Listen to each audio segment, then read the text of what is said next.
This conference will now be recorded. Awesome. Well, thank you everybody for jumping on this call here tonight. Um, I really appreciate it. It looks like we have 9 different clubs here represented, which is a good percentage of our boys clubs in the state, along with a couple others who said that they couldn't make it or they're going to try to jump on a little bit later. For those of you who I haven't met face to face, I'm Brian Sharkey, the program director for the Badger region. And I'm also the club director for Southport Volleyball Club down here in Kenosha. Um, Also on the call right now is Scott Spees. He's our operations manager at the Badger region office, and he'll be able to help out with some questions later on in the agenda that maybe I won't be able to handle from a office perspective. There he is. Welcome, Scott. Big round of applause. Um, but I kind of just wanted to start off by giving some background, and it looks like Kelly Lehman is also jumping on right now, our tournament director.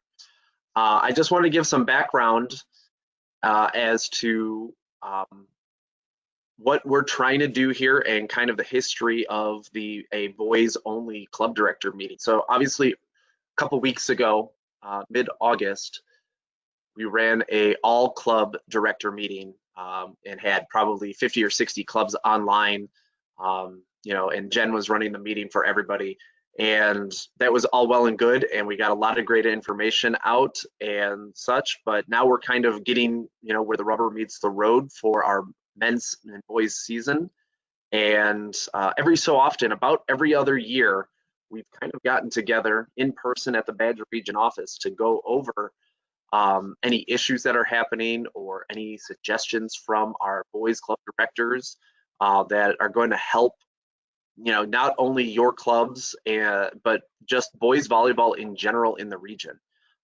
It was from these club director meetings that the Badger Boys series was spawned, along with a couple other initiatives that we've tried to move forward with, including the open houses that we've done and stuff like that. So a lot of good things in years past have come out of the boys only sort of group of directors and coaches. So want to thank everybody for making the time tonight to jump on this call and kind of just allow myself and Kelly and Scott to help you guys as much as possible as club directors as you guys get ready to have tryouts, look to formulate a schedule, navigate the way through Sports Engine, and whatever else you guys want to talk about here tonight. There probably won't be any executive decisions made in the next hour, but we will be happy to bring this, all the discussion along with any sort of ideas and stuff to our staff, to our board of directors, whatever path we need to go. We can't make a decision about hosting a tournament on a specific day at a specific location right now this minute, but we want to hear what you guys have to say when it comes to a lot of the topics that I kind of outlined in the email earlier in the week.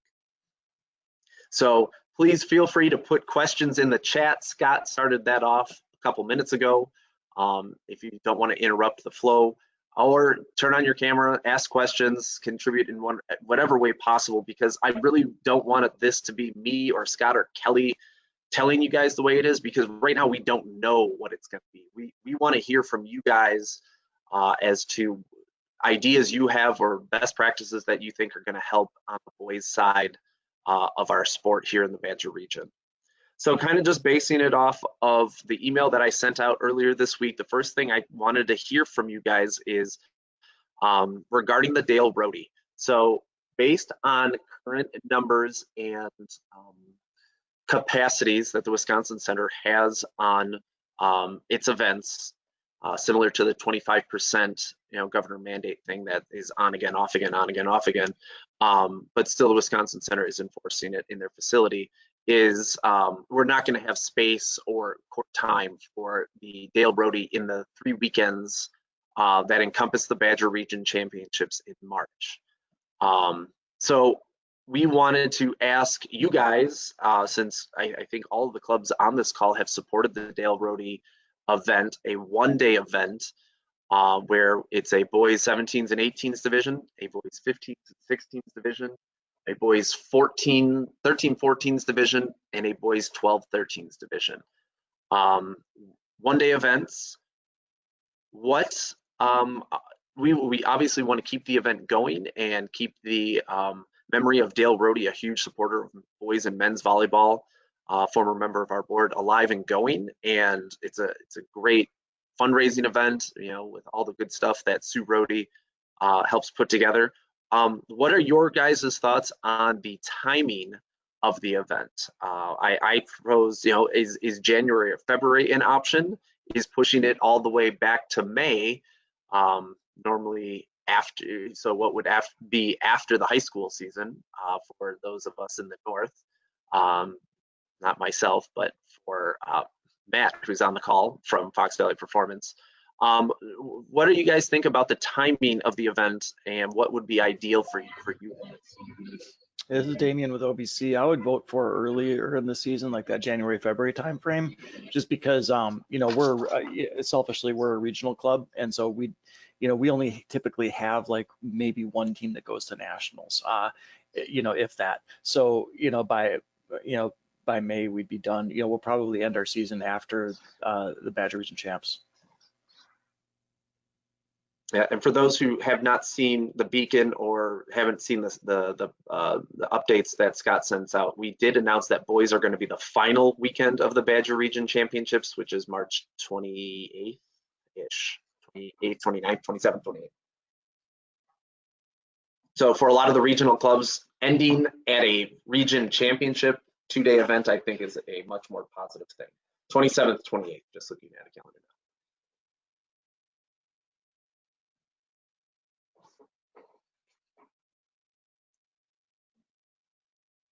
now. All right. Emma says in the chat that she agrees that earlier would be better with later dates in the Valley because most are playing in the spring. Emma and Matt, have you heard any concerns? And I don't know if this is even yet from any of your players about playing club and high school at the same time?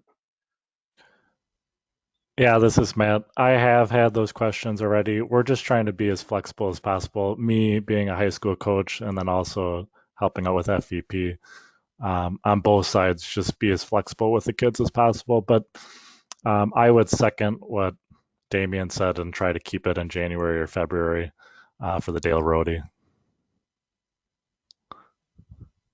And yes, we've fielded some questions, not quite as many as I expected. I think people are still kind of waiting to even register for tryouts at this point, because I think they're not even sure if things are going to go on. But yes, they are concerned about how that's going to look. And I guess the more information I can give them about, how many tournaments can we reasonably get in before a high school season, in the event, I guess in our case up here, the better. Mm-hmm. Brian, what is I know the Badger region and the WIA talked about that spring season. How many tournaments can the boys play in both? Was there not? They're allowed to play in 4 non-school events of the same sport. So 4 club volleyball events during the alternate fall season, which runs February 22nd through April 17th, if I'm remembering the dates correctly. And I know with us in our high school season, we had one Saturday. So we had one Saturday duel. Now there could have been, we just weren't allowed to have anybody outside of our county coming to Kettle Moraine, or we couldn't go out either. So like the multiples, our typical school season where you're playing tournaments every Saturday, I don't think that's going to happen in the spring either, is it? That's right, Tom. It's not going to happen. Yeah, you just can't have more than 3 teams in a facility. Yeah, the FVA is scheduled for just one Saturday, and it happens to be on Badger Region weekend in March. But otherwise, that's all we're going to be doing. So I'm going to say that a Badger Region tournament probably isn't going to be a conflict during that school season, except for that one. Interesting. Matt, is that set in stone, do you know, from the No, FVA? no, they've released the schedule, but it's probably been updated how many times since August. So I wouldn't say it's set in stone yet, but it's similar to what they're doing on the girls' side. So I think it's going to happen. Okay. But just to give everyone a background on what we're doing at FEP, the boys are not going to be practicing. They're going to be ending their season on February 21st. And then if we can do like a tournament or two on a Saturday, if the FEA is not playing, we might offer that. But there's a lot of coaches in our conference that would not want their kids to be playing club and high school at the same time. So that's basically what we're doing. So that's why I recommended we do the Dale Roadie either in January or February or after the spring season. Okay. Because are you saying that just for our knowledge, that the FVA would also be having a girls event on March 27th, 28th? Nope, but they are playing on 2 Saturdays. I don't think it's that same weekend, but Okay. yep, they're playing on 2 Saturdays in March, and we're playing on that last weekend. Okay. We'll do some digging around to get some exact dates, just so that we can kind of talk to our girls clubs too that might be impacted by that, and where the ages fall for high school kids along the 3 weekends of champs and whatnot. Awesome. Thank you, Adam and Michael, who are also sounding that it's the January, February is looking better than pushing things late for the Dale Roadie itself being a one-day tournament and everything. I'm going to move on then, since we seem to be pretty much in agreement there, to the scheduling for 2021. What are you guys looking at, or I guess we're all kind of in the same boat of hurry up and wait to see how things progress. Does anybody have any, I guess, without putting words in anyone's mouth, any suggestions of what they would like to see in regards to scheduling, or how you're handling maybe not being able to go down to Illinois for events? Or are you going to be willing to post an event or two, or just from a non-Badger region hosted event, what the landscape of the schedule looks like before we offer any suggestions? Adam, please go right ahead if you want to talk to this. Yeah, so I've been having a lot of conversations with Andrew Fuller down in Indianapolis because he seems to be I guess Indiana in general just seems to have a lot of wide open rules per se. Now, honestly, we're going to send our kids to places where we feel like they're going to do a good job as far as sanitary reasons and all that stuff. But trying to do some events down there, trying to bring like St. Louis High Performance over there, or doing events down with them. And unfortunately, we're just going to have to like bypass the Chicago teams right now. And then if we were to go and do an event down there, then they would come up and do an event either in our building or somewhere up in Milwaukee. And it's been some conversations that we may have to spend a little bit more time going down to Indianapolis this year if we want to play higher quality teams. And some of those teams down in Cincinnati and Kentucky and all of them are starting to become better volleyball teams. So we're kind of fine with that.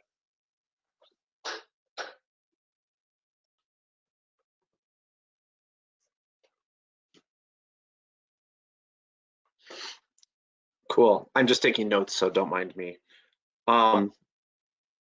Anybody else see anything on the horizon of how they plan on, incorporating more out-of-state events, or even in-state events on their calendars?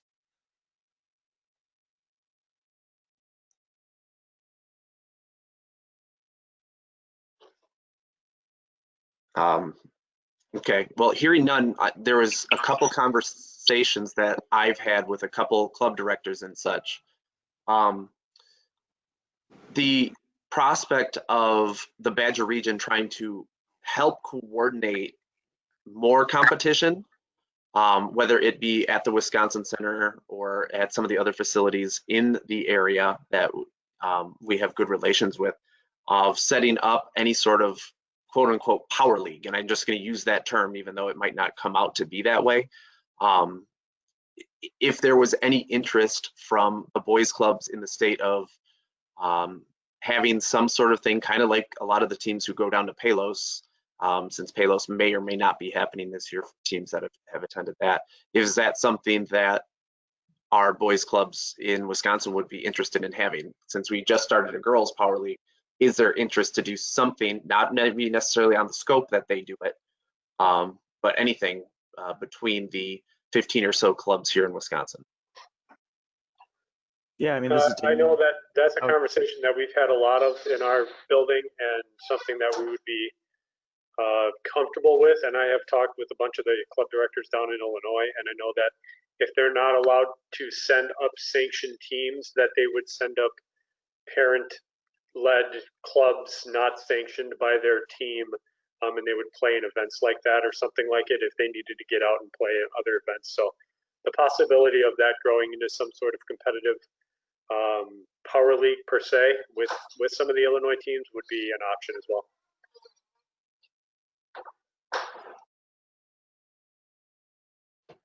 This is Damien. I'm in favor of any and all competition in the Wisconsin area, just because, you know, being a regional club, we don't travel. We may do like 1 or 2 Chicago area tournaments, but obviously that's probably not gonna happen this year. So, we'd be interested in participating in any and all Wisconsin-based events. This is Michael as well, and I echo that. We would be interested in anything that we do in Wisconsin, especially if we avoid hotel stays. And we've heard from our parents are not fond of hotel stays, so if we could do it all in one day, that would be awesome. And this is Emma, and I would say ditto to what Michael and Damien just said. Okay.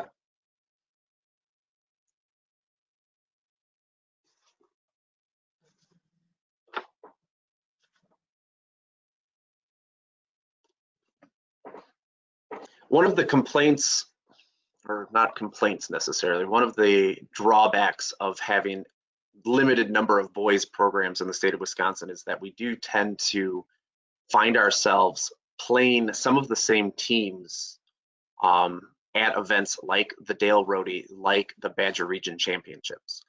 If something were to be set up by the region where kind of in a power league sort of format, or in a format where it's tiered so that you're playing teams at your level, but you won't be forced to play, teams from your own club or teams that you've probably played 1 or 2 times already in the season. Would you see that as a positive programming option? I'm envisioning something where we kind of tier it.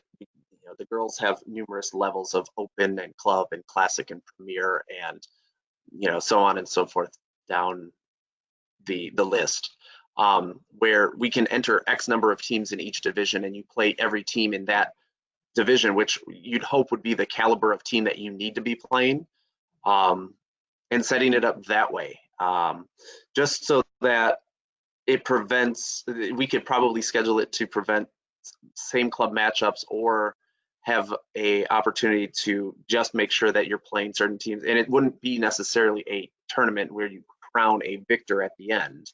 It would be more or less a round robin where you get to see different teams that you otherwise might not see, or you might just, that sort of format to me is positive, because, the 2 teams that might play each other 2 or 3 times in other events, you're not going to run into them. Would the group be willing to consider something like that?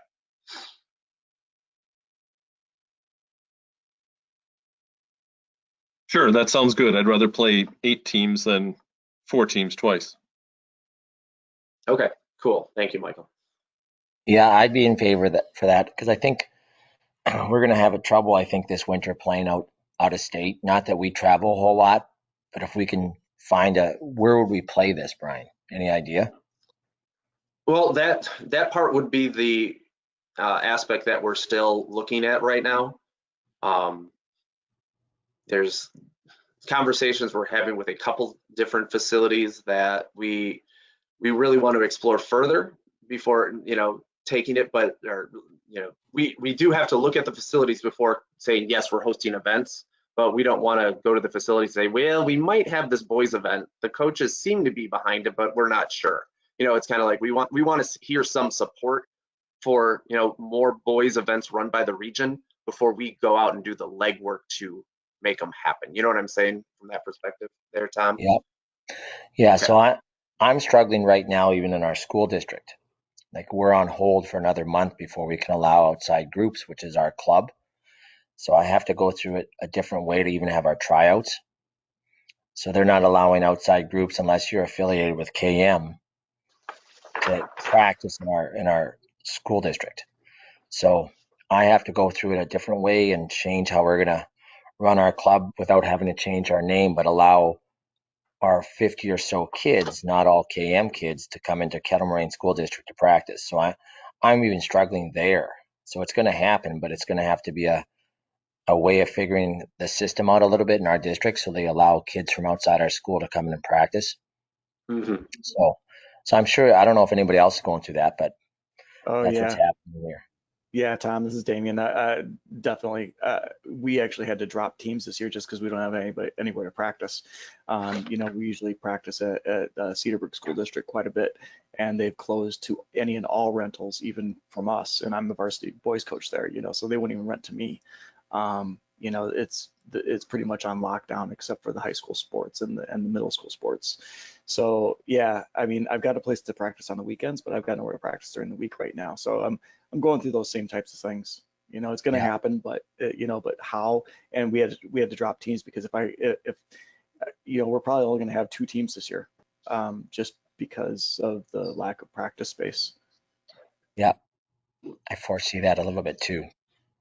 We're having the same issues. We practice at the Middleton school districts and they're closed. And they've told us even if they reopen, it's going to be prioritized for the high school sports themselves, so that even if they're open, which they're not, we can't use it.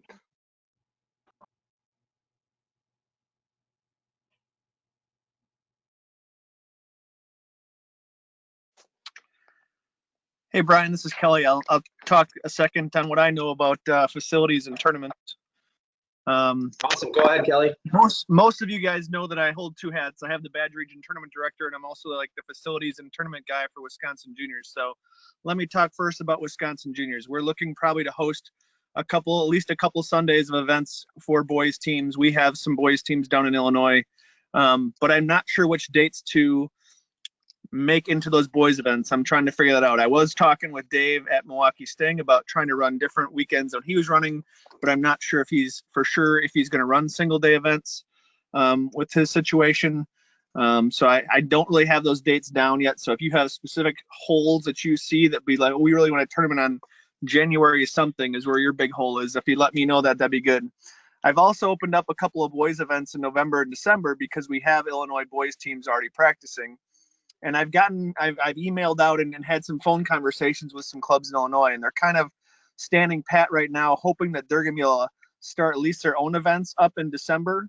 But if they're not, they are willing to come up and play in Wisconsin if they're not able to start playing in December with their boys teams. So we may be able to bring some boys teams up for the Power League situation. So that kind of transitions me into what Brian was talking about.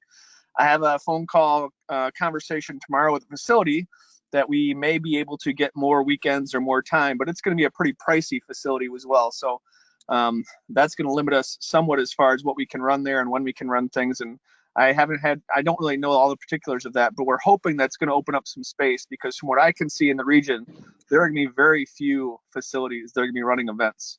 I think there's going to be a lot more teams and a lot more kids than there is going to be facilities for events.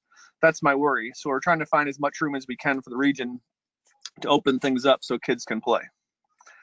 But that's, there's going to be some changes. There's going to be, less admissions brought in, more cost of facilities. So I don't know if you've seen on some of the girls' sides, but some of their tournaments are up a couple $100 because they can't bring people in. So really it's the same amount of money coming into the tournament.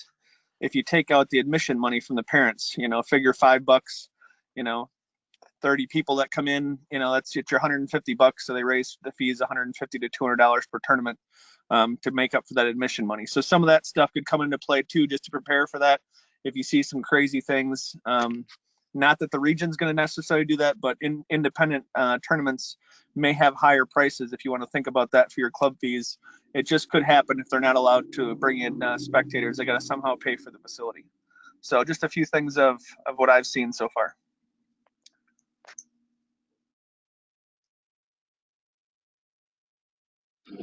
Hey, Brian. Awesome. That's great information there, Kelly. Brad, go ahead. Does the region have a set spectator policy put in place yet? Do we know what that may or may not be? Brad, are you referring to a specific event or Badger Region hosted events? Both. Like, is the region going to mandate any laws on events? Like, so if you Kelly, go to the Recplex like, and play in one of yeah.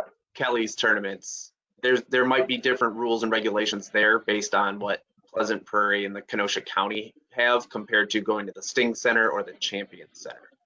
Okay, At so the Badger Region Championships downtown, we know that we're going to be limiting spectators just because of the capacity rules that are going to be in place. Okay, I was just curious if there was an overall guideline for events, just because we're starting to get that question a lot, so we were just curious. Right. Right now, oh, Jen, jumping on, go for it. Sorry. Yeah, no, Brad, I don't see an overarching, you can't have any spectators type of policy within Badger Region, because each tournament and each club is obviously their own independent business. And so many different parts of the state are varied.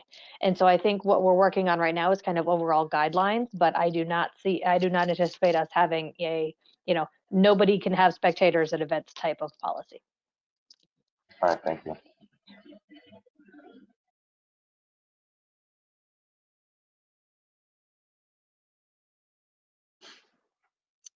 As you guys are looking at schedules and everything, a couple events have started to pop up on AES. I'd highly recommend taking a look at it in the near future. We did put the Badger Boys Series. Those are those half-day sort of events for boys 12s and boys 13s up on AES this year. That way you can see the dates in advance. I know that the clubs who've supported before were always kind of bouncing between dates and locations. Well, everything is set for this year with a couple Sundays, 2 Sundays for 13s, 2 Sundays for 12s. And that way, anybody who's planning on running events, we ask, try to stay away from those weekends. Don't run another 12s event on the same day that, those Badger Boys 12s are running, and same with 13s, just because those numbers are so few and far between as it is.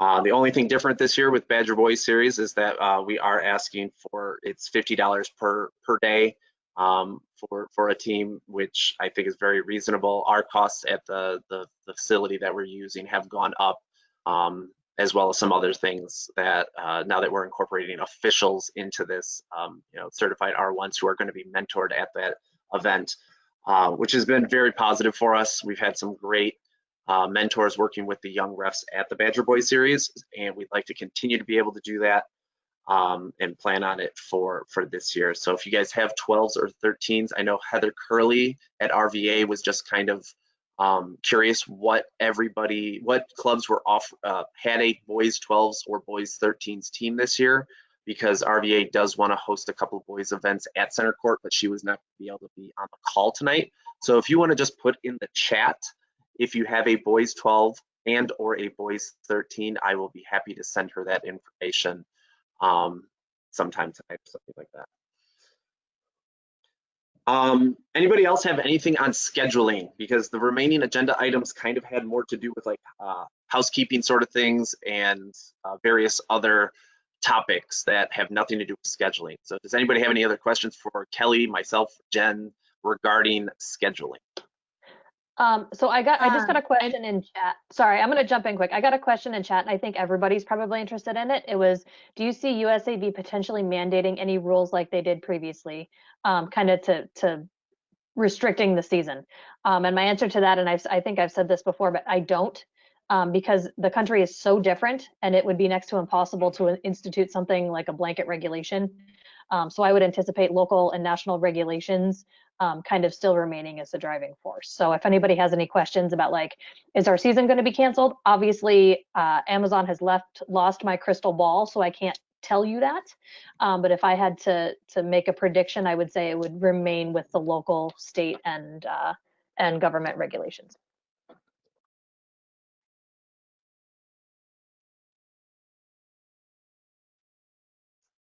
Thank you, Jen. Anybody else have any scheduling related questions? Yeah, Brian, this is Emma.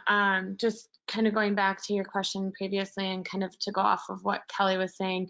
On the girls' side of things, in the Valley, we've been working together, the clubs up here, to schedule our events, not overlapping, and make sure that we all know who's doing what, when, and where, because facilities are so limited. So we've been working really closely with FVP, Impact, and a handful of other clubs.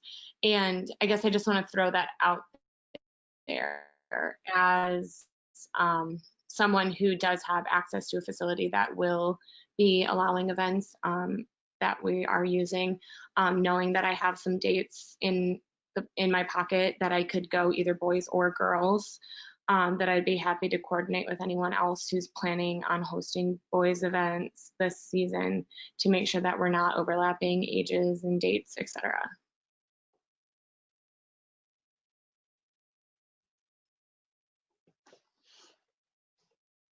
No, that's awesome, Emma. Thank you for stepping up and hosting some boys events in the Valley as well.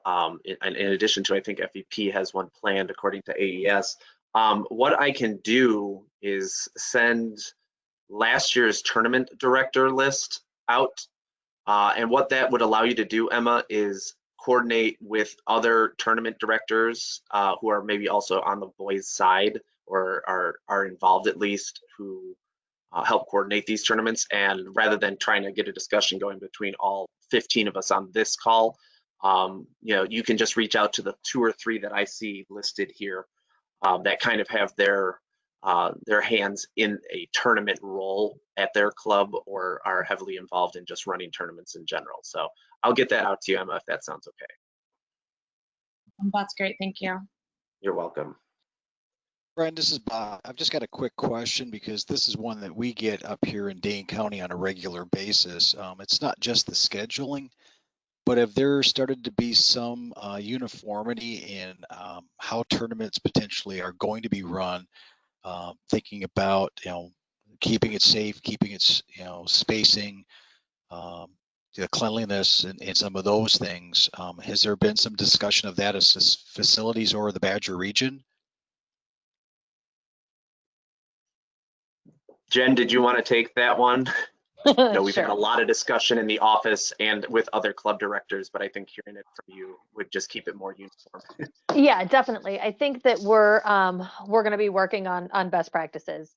Obviously, with the election coming up, things could change. And so we're kind of basing right now on what the local regulations are. And then, as everybody knows, it's just going to be an adjustment based on that. But yes, that is something that we're going to be working on, just kind of best practices. And we've already put out what we've done for our youth league. And I can't think that they would change very much based on that. And I believe Scott sent that out, but we can certainly send it out again, just with, cleaning in between matches and benches and all that type of stuff. So short answer, yes, we will be providing more best practices. And each of the facilities, Jen, if I could follow up, each of the facilities that's going to be potentially hosting, they're all on board with those, I don't want to use the word rules, but that's what I can think of on a Friday night or a Saturday. Oh my gosh, Sunday evening. Time is irrelevant right now, Bob. Thank you. Some are, some aren't. And that's why we can't call them rules. We can call them regulations. And that's a discussion we're going to be having, continue to have at the board level.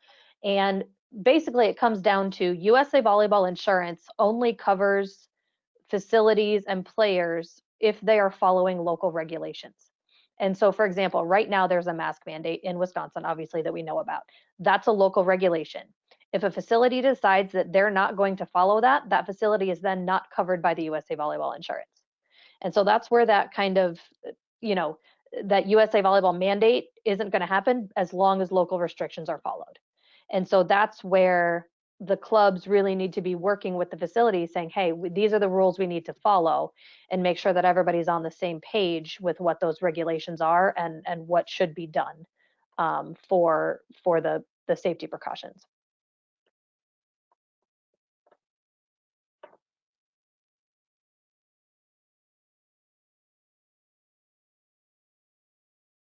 Awesome. We are approximately 2 weeks away from the 15 and older tryout period. And we just wanted to, as a region, ask if there's any questions regarding tryouts, the retention offers that some clubs participated in from August 1st through August 10th, or if there's any other sort of commitment tryout related questions that we can help with as a Badger region, or you want to bring up to your junior rep, who's Brian Rushmer, who is on this call and could raise things at the board level as well. So anybody have anything that in that regards that they'd like to see talked about or addressed?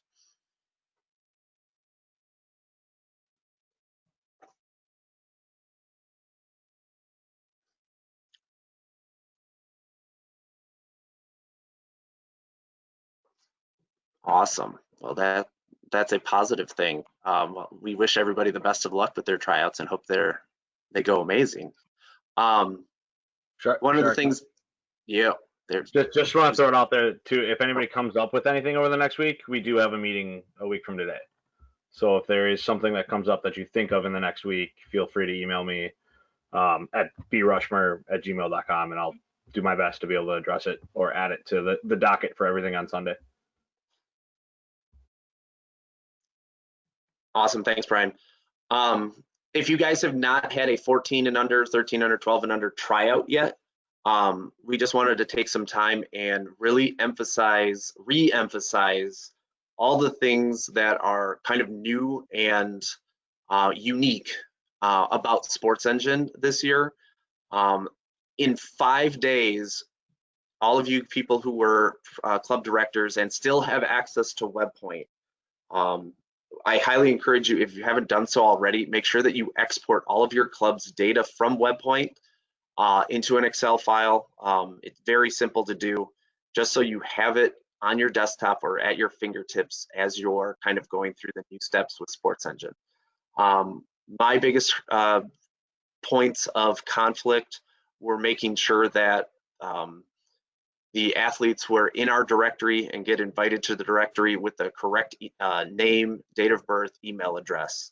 And then, as we went through the process of then making offers via Sports Engine to an athlete, the problems did arise where the invitation was going to the parent instead of the player, or the parent set up a account in their name as opposed to their kid's name, just all that sort of stuff. Really encourage your families to take their time, read what they are clicking on the screen,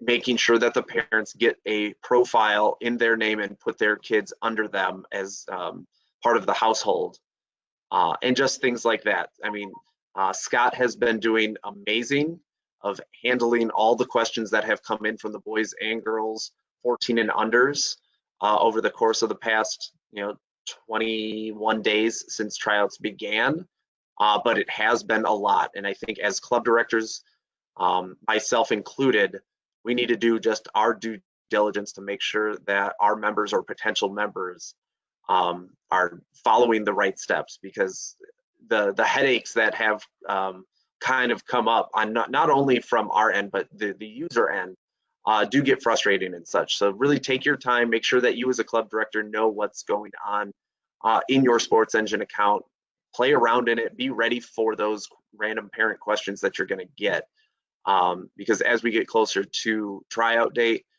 we know it's going to get busier. So our response time as a region might not be, the typical fast, quick response, because there's going to be a lot more. I was in the membership email before this meeting, and I saw that we have 17 unread emails from this weekend already. I'm like, oh my, it wasn't even a tryout weekend.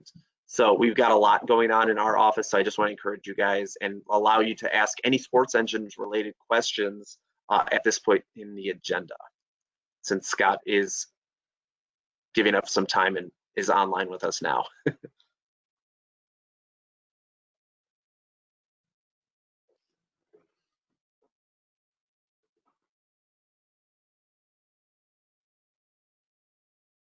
Scott, do you want to offer any tips too that I'm forgetting? No, I think you pretty much covered it. I would echo what Brian had to say and also encourage you, if you have not done so already, to please make sure you fill out the club registration form, as well as granting Badger Region admin the role of organization administrator in Sports Engine. That's a huge help when we're trying to help you guys troubleshoot to be able to see what you are seeing and hopefully find a resolution of the problem quickly. So anything that comes up at any time, please just reach out to us through the membership at badgervolleyball.org email, and we'll help you out as quick as we can.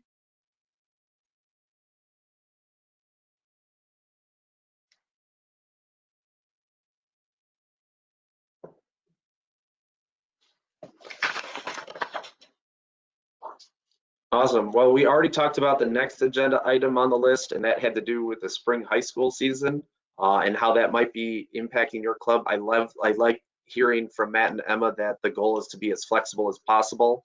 I think I echo what Tom said in regards to there's probably not going to be a lot of weekend events in the high school landscape this quote unquote spring. So there probably would be the opportunity for the athletes to play in a club tournament in addition to, and I think I like what Matt said, just get them together to play, but probably not training and practicing at all during that time of year. It's going to be a very unique year for all of our Madison area club high school and high school teams, as well as in the Fox Valley and the couple in the city of Milwaukee and Racine that are moving to spring as well.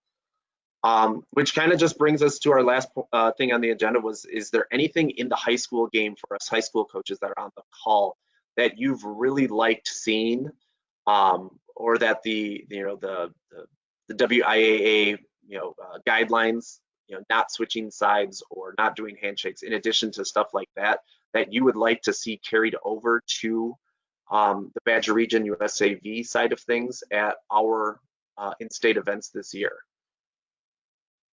Or things that you don't want to see moved over?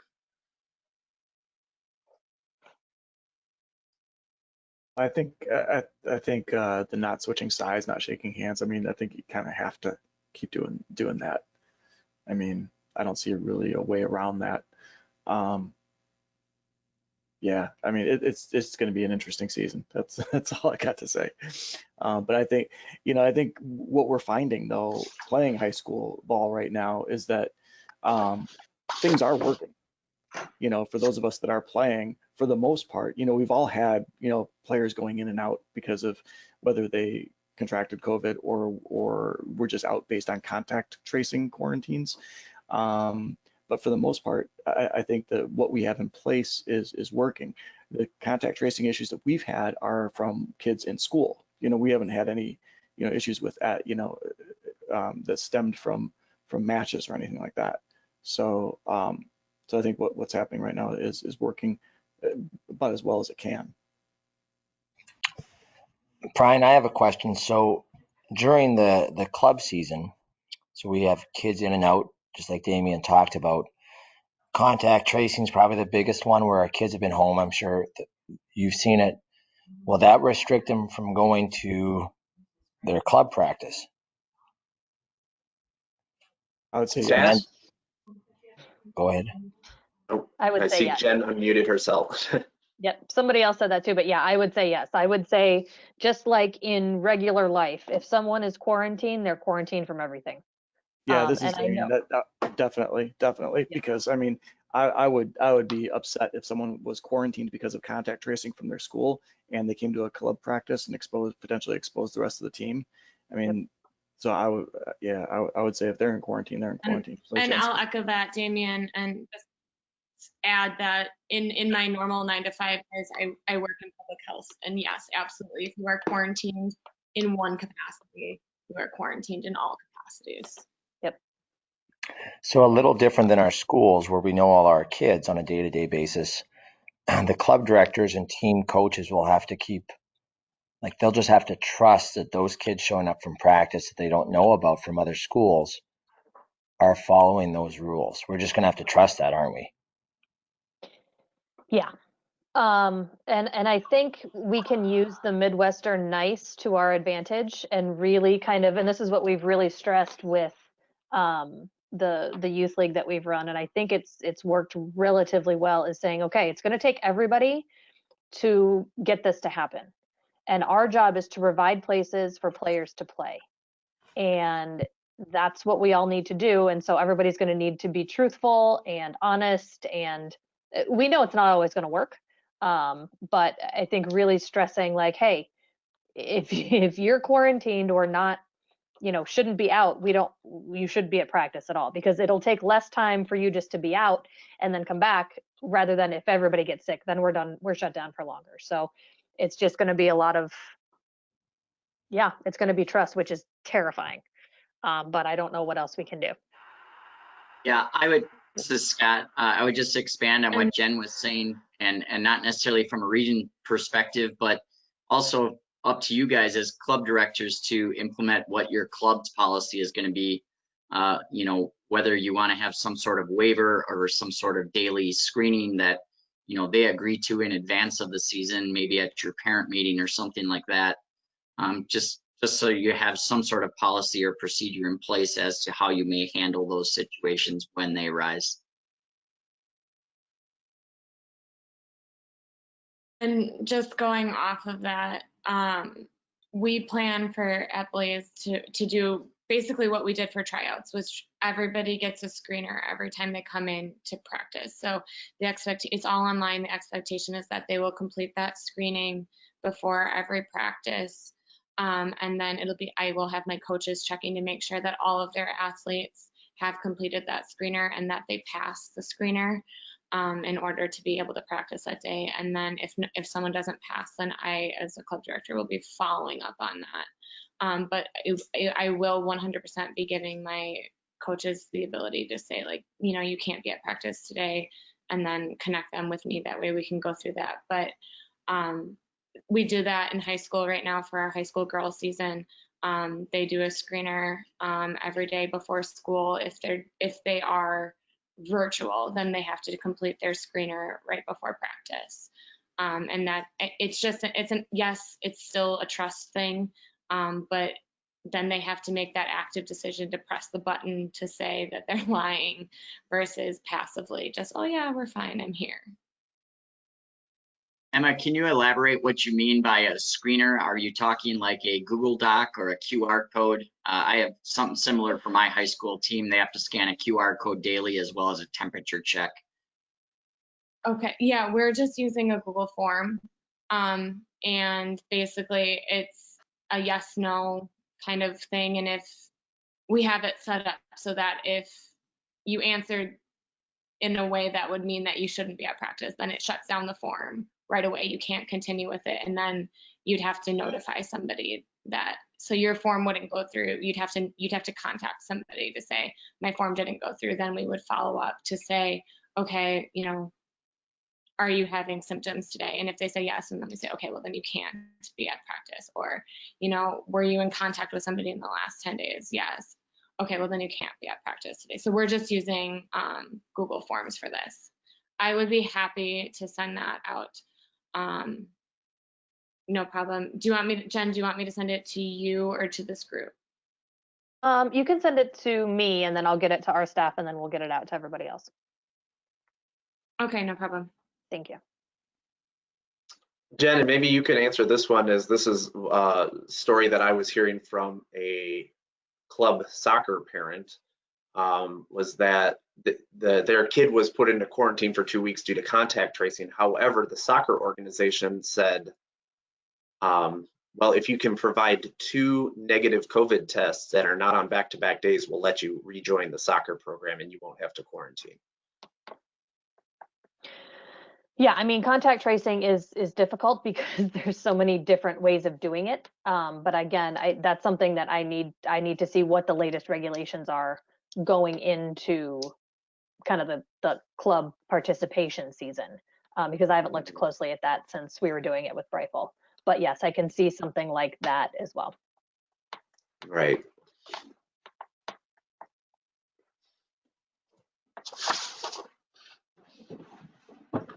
Well, everyone, we're kind of approaching an hour here of discussion, and it's been really good. And I think I've got, with Scott's help, some great notes going here. Does anybody else have anything they want to bring up, ideas they want to share, or questions that they have regarding the upcoming season?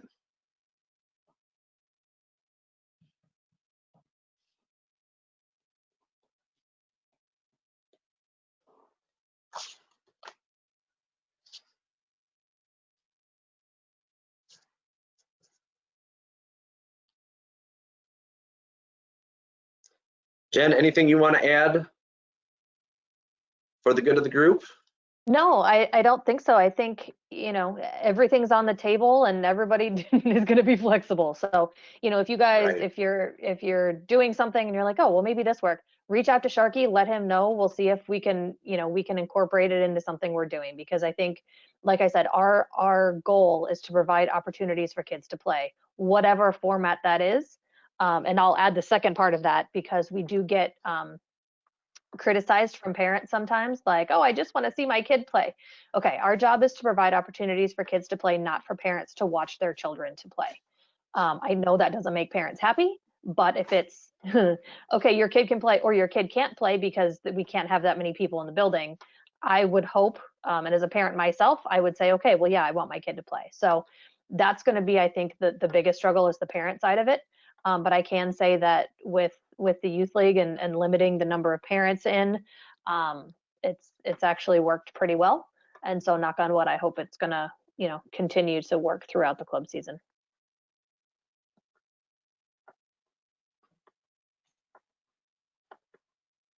Awesome. Thanks, Jen. Well, I want to wish everybody who's still competing in their high school season all the best. We hope to see good things from all of you guys and your athletes. But yeah, if anybody else has anything, please share now. Otherwise, I will give you guys back the rest of your Sunday nights, and you can go watch some football or relax with your families. So thank you everybody for jumping on, and best of luck. Let us know, any of the Badger Region staff members. We're here for you guys. Thank you. Thanks, everybody. Thanks, Yes, guys. thank you. Thank you.